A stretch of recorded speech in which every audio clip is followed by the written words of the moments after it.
Konnichiwa minasan, genki desu ka? Semoga kabarnya baik ya. Gimana nih minasan? Sejauh ini masih semangat kan belajar bahasa Jepangnya? Tentunya harus semangat dong. Hai minasan, kali ini kita bakal belajar bareng nih sama Senpai Tachi yang jago-jago. Siapin catatannya ya. Hari ini kita bakal belajar bumpo nih. Kita cari tahu bareng-bareng tentang beberapa kalimat yang ada. Tentunya bareng para senpai juga dong. Polanya apa aja tuh? Polanya ada toyo noa, toyo kotoda, toyo niyote, niyotewa, dan pola tabini. Langsung aja yuk kita mulai. Ishoni benkyou shiyou.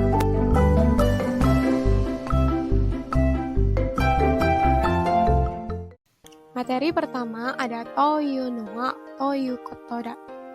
Yang pertama ada toyo noa. Fungsi dari pola ini adalah untuk menjelaskan suatu istilah atau sebuah kata ke kata lainnya yang mempunyai arti sama tetapi pengucapan atau tulisannya berbeda. Pola ini mempunyai dua pembentukan. Pembentukan pertama adalah kata benda atau istilah toyo noa, kata benda no kotoda. Yang kedua, kata benda atau istilah toyo noa, istilah atau kata kerja toyo kotoda. Berikut adalah contoh dari pola toyo noa. Yang pertama, konbini toyo noa, konbini en susu toa no kotoda. Yang kedua, pasokon toyo noa, pasonaru komputa no ryakuda. Yang ketiga ada halo toyo noa, konnichiwa to iumida. Kemudian ada pola toyo kotoda. Pola toyo kotoda mempunyai dua arti, yaitu katanya dan berarti. Yang pertama, kita akan membahas pola toyo kotoda berarti katanya. Fungsi pola ini yaitu untuk menyampaikan informasi yang diperoleh dari orang lain atau media kepada lawan bicara. Pola ini digunakan dalam percakapan, khususnya saat melaporkan sesuatu. Pembentukan pola kalimat ini yaitu kata kerja atau kata sifat atau kata benda bentuk biasa toyo kotoda. Berikut contoh pola toyo kotoda berarti katanya. Yang pertama ada corona no eikyo de gemu gyokai no uriage ga nobita toyo kotoda.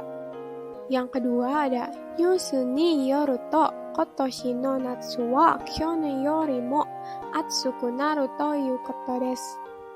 Kemudian yang terakhir, netto no jouhou ni yoru to atarashi iPhone no happyou wa hatoshi go ni naru toyu koto da. Kemudian kita akan membahas pola toyu kotoda yang mempunyai arti berarti. Pola ini digunakan untuk menunjukkan kesimpulan yang diperoleh dari penafsiran pembicara berdasarkan kenyataan yang terdapat atau terjadi sebagai syarat atau kunci mengambil kesimpulan tersebut. Dalam pola kalimat ini, kenyataan yang menjadi bahan penafsiran tersebut ditunjukkan terlebih dahulu, baru kemudian kesimpulan pembicara dari kenyataan tersebut dinyatakan di depan toyu kotoda. Berikut adalah contoh pola toyo kotoda yang mempunyai arti berarti. Yang pertama ada mensetsu saki karara ngaku ganai, sumari baito no mensetsu ni ochita toyo kotoda. Yang kedua ada musume ni kodomo ga dekita, watashi mo ojita ni nata toyo kotoda. Yang terakhir ada heikin jumyo ga agata no wa zore dake kuni ga yutaka natta toyu koto da.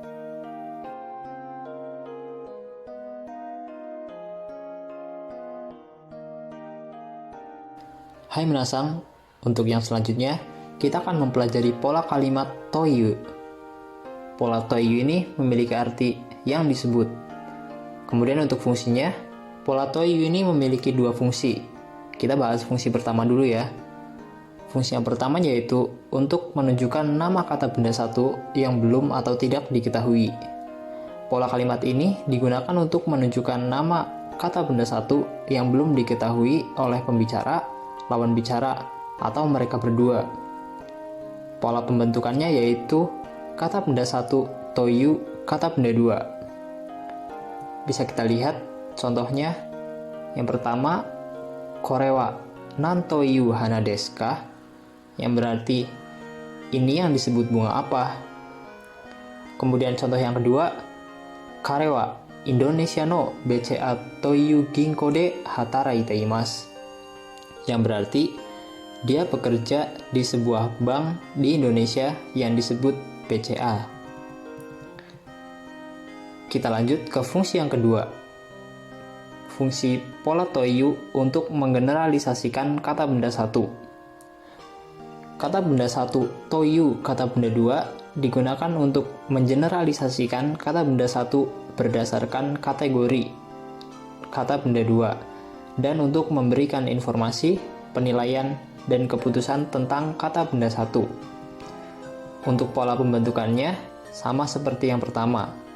Kata benda satu toyu kata benda dua. Contohnya bisa kita lihat. Yang pertama ada Nihon toyu kuni ni tsuite dou omoimasu ka? Yang berarti, apa pendapat Anda tentang negara yang disebut dengan Jepang? Kemudian contoh yang kedua, Buchou toyu yakusoku wa hitsuyou na position desu. Yang berarti, yang disebut dengan kepala bidang yaitu manajer dengan posisi penting.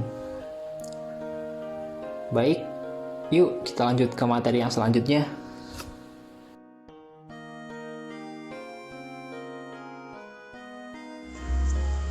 Pola ketiga adalah pola nyote atau nyotewa. Pola ini biasanya digunakan untuk menunjukkan alasan atau penyebab yang menyebabkan suatu akibat atau kejadian. Pola kalimat ini juga bisa diartikan tergantung pada. Oleh karena itu, kalimat dengan pola nyote ini banyak menggunakan kosakata seperti chigau atau kotonaru yang memiliki arti berbeda. Penggunaannya disesuaikan dengan konteks kalimat itu sendiri, seperti sesuai dengan A akan menghasilkan keadaan B. Pembentukan kalimatnya adalah kata benda ditambah nyote atau niori atau nyotewa. Berikut contoh kalimatnya. 1. Hito nyote kangai kata ga chigau. Cara berpikir itu berbeda tergantung orangnya. Kedua, hito nyote issho dokushin no hou ga ii to kangairu hito mo iru. Tergantung orangnya, ada juga orang yang berpikir kalau lebih baik lajang selamanya. Ketiga, tsunami nyote oku no hito ga shinda.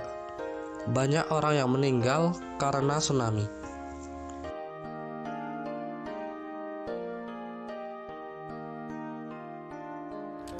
Pola yang terakhir ada pola tabini. Arti dari pola tabini ini yaitu setiap atau setiap kali. Polanya, kata benda ditambah no ditambah tabini. Kata kerja ditambah tabini. Fungsi dari pola tabini ini yaitu untuk menekankan aksi atau kejadian yang selalu terjadi pada setiap melakukan kata benda atau kata kerja. Setiap yang dinyatakan pada kalimat pertama, isi yang dinyatakan pada kalimat kedua selalu dilakukan atau terjadi. Pembentukan dari pola tabini ini yaitu untuk kata benda ditambah no ditambah tabini. Untuk kata kerja ditambah tabini. Contoh kalimat dari pola tabini ini yaitu yang pertama ada Ramadano tabini Isuramu Kyoto ga ikagetsukan dan jikyo okonau.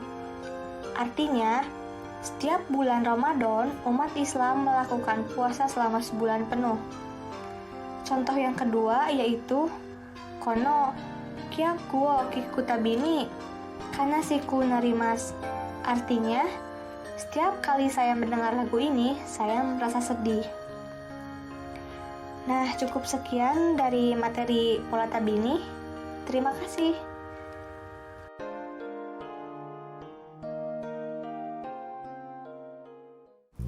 Nah, bagaimana minasan?